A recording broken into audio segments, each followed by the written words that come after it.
किसी भी मंदिर में कटमुल्ला हो कटमुल्ली हो, इनको किसी को भी प्रवेश नहीं दिया जाना चाहिए। भीख में इनको जो मिला है, पाकिस्तान मिला है, अपने बोरी बिस्तर उठाए, वहां जो करना है करे। हमारे पूजा विधान में अंगभंग लोगों का कोई काम ही नहीं है कि किसी भी दाढ़ी पजामे वाले को, 11 नंबर छाप को, किसी भी फटीचर को, जिहादी को, कटमुल्लों को मंदिरों में। तो पहली बात बता दूं कि जो तूने पाकिस्तान की बात की ना, तो पाकिस्तान जो है ना वो भीख में नहीं मिला था। चॉइस मिला था, चूज करना था पाकिस्तान और हिंदुस्तान में से। जिसको पाकिस्तान में रहना था उन्होंने पाकिस्तान को चुना, वो पाकिस्तान गए, और जिन्होंने हिंदुस्तान चुना वो हिंदुस्तान में रहे। अगर पाकिस्तान जबरदस्ती होती, कंपलसरी होता और जरूरी होता तो वहां पाकिस्तान में एक भी हिंदू ना होता और यहाँ हिंदुस्तान में एक भी मुसलमान नहीं होता। बात समझ आई? ये चॉइस था और जिसने जो चूज किया वो वहां गया। उसने अपने पसंद की जो है वो अपने पसंद को प्रीफर उन लोगों ने किया। जिसे पाकिस्तान पसंद था वो पाकिस्तान गए, जो हिंदुस्तान में रहे, हिंदुस्तान पसंद किया वो हिंदुस्तान में रहे।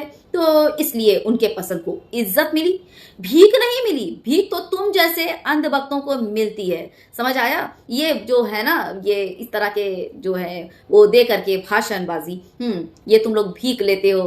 और क्या बोलूं, खैर जाने दो। और बता दूं कि यही वजह है कि पाकिस्तान और हिंदुस्तान दोनों जगह में हिंदू और मुसलमान जो हैं वो मिलजुल कर रह रहे हैं। और अब कहीं कोई बहुसंख्यक है, जैसे कि पाकिस्तान में जो है वो मुसलमान बहुसंख्यक है और कहीं कोई अल्पसंख्यक है। ठीक, तो इसलिए किसी को कोई हक नहीं पहुंचता कि यहाँ के मुसलमान को पाकिस्तान भेजे। ठीक, और ना ही पाकिस्तान वालों को कोई हक पहुंचता है और ना ही कोई राइट है कि वहां रह रहे हिंदुओं को बोले कि तुम जाओ हिंदुस्तान चले जाओ, तुम्हें पाकिस्तान में नहीं रहना। साथ में राहत इंदौरी का वो शेर सुनता था, सभी का खून है शामिल यहाँ की मिट्टी में, हमारे वतन की मिट्टी में, किसी के बाप का हिंदुस्तान थोड़ी है। समझा ना? और अगर तुझे पाकिस्तान की बिरयानी बहुत ज्यादा याद आ रही है तो तू बेशक बिल्कुल बिला झिझक जा सकता है। समझा? वैसे यहाँ पर भी मुसलमान जो रह रहे हैं ना वो भी बहुत अच्छी बिरयानी खाते हैं। यहाँ के मुसलमानों को भी बोलकर तू खा सकता है। नफरत फैलाने की, प्रोपेगेंडा फैलाने की कोई जरूरत नहीं। समझा ना? अब आती है बारी तुम्हारे मंदिर वाले बकवास की। तो बेशक कोई भी मुसलमान, ये देखो मिसाल, देखो मिसाल।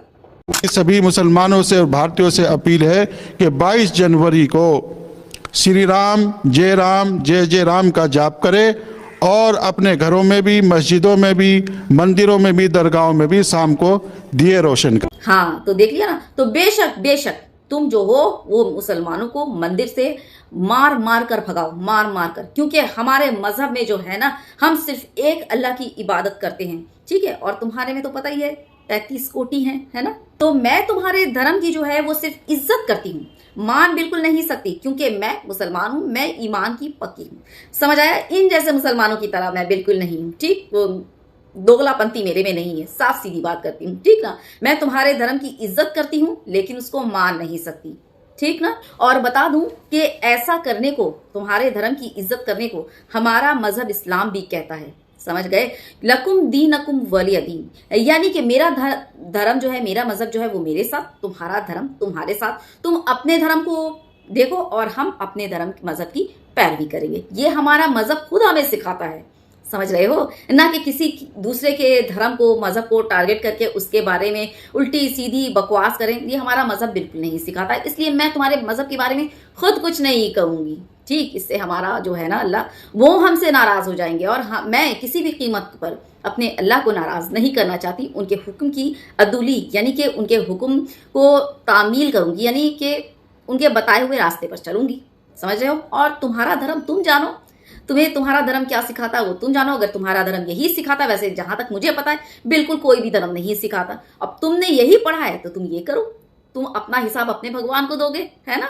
और अब यहाँ पर बता दूं कि जो तुमने कहा ना कि जो मंदिर में आते थे, जो सच्चे और पक्के मुसलमान होते हैं वो कभी भी मंदिर जाना तो क्या, उस तरफ रुख भी नहीं करेंगे। समझ गए ना? इसे दूसरे अंदाज में मत लेना। ठीक, ये अपने ईमान की पुख्तगी है। जैसे कि तुम हो, तुम कट्टर हो। ठीक, तुम मस्जिद जाना कभी चाहोगे? नहीं चाहोगे, ना ही पसंद करोगे, है ना? वो तो गोबर गलाजत तुम मुंह से ही निकाल रहे हो। तो खैर, है ना? वैसे ही जो अपने धर्म का, जैसे तुम अपने धर्म के पक्के हो, तुम्हें पसंद नहीं, वैसे ही हम पसंद नहीं करते, ऐसा नहीं है, हमारा धर्म हमें इजाजत नहीं देता। तो जो पक्के और सच्चे मुसलमान होंगे ना वो कभी मंदिर का रुख नहीं करेंगे।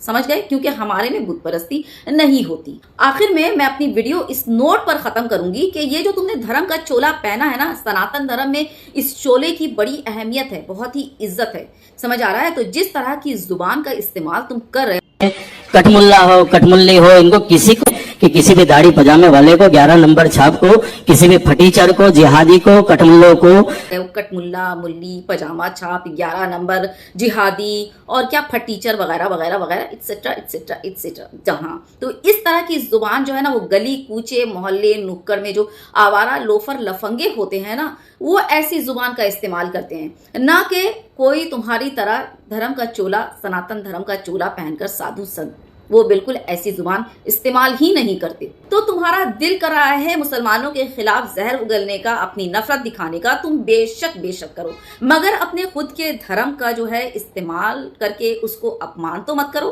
तो उसे नीचा तो मत दिखाओ, है ना। इस तरह की जुबान इस्तेमाल करके तुम खुद अपने धर्म को नीचा दिखा रहे हो, किसी और को तुम्हें नीचा दिखाने की बिल्कुल जरूरत नहीं, ना किसी के पास वक्त है ना फुर्सत है। समझ गए?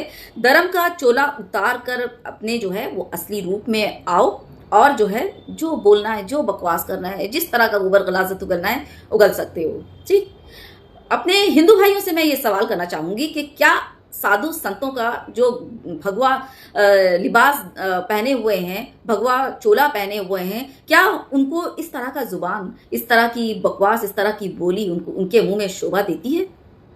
आपके साधु संत ऐसे होते हैं? मुझे तो जहां तक पता है बिल्कुल नहीं होते। ठीक ना।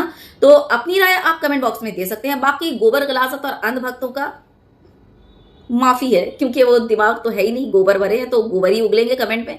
उन लोगों के कमेंट का मेरे पास कोई जो है वो वैल्यू ही नहीं है। कभी कभार तो मैं डिलीट ही मार देती हूँ, ना रहेगा बकवास, ना रहेगा ना कोई उसमें आएगा रिप्लाई करने। समझ गए ना। शेयर करना बिल्कुल मत भूलिएगा, ज्यादा से ज्यादा वीडियो शेयर कीजिएगा।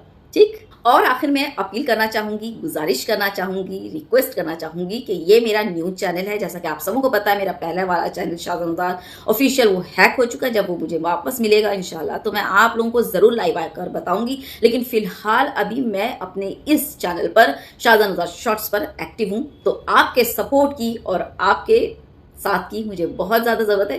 मुझे सपोर्ट कीजिए, क्योंकि आपकी वजह से ही शाहजहानुद्दार आज है। आज 2 लोग जो मुझे जानते हैं वो आप लोगों के, हमारे व्यूअर्स और सब्सक्राइबर्स के बदौलत ही मुझे जानते हैं। तो शेयर करना बिल्कुल मत भूलिएगा। वीडियो को अच्छी लगे तो एक थंब तो बनता है, इंप्रेशन, है ना। और सब्सक्राइब करना चैनल को बिल्कुल ना भूलें, बेल आइकन के साथ, ताकि नेक्स्ट वीडियो की नोटिफिकेशन आपको मेरी मिल सके और आप मिस ना करें। और सब्सक्राइब करके भूलिएगा मत, वीडियो जरूर देखिएगा। ठीक, तब तक take good care of yourself. जय हिंद, अल्लाह हाफिज।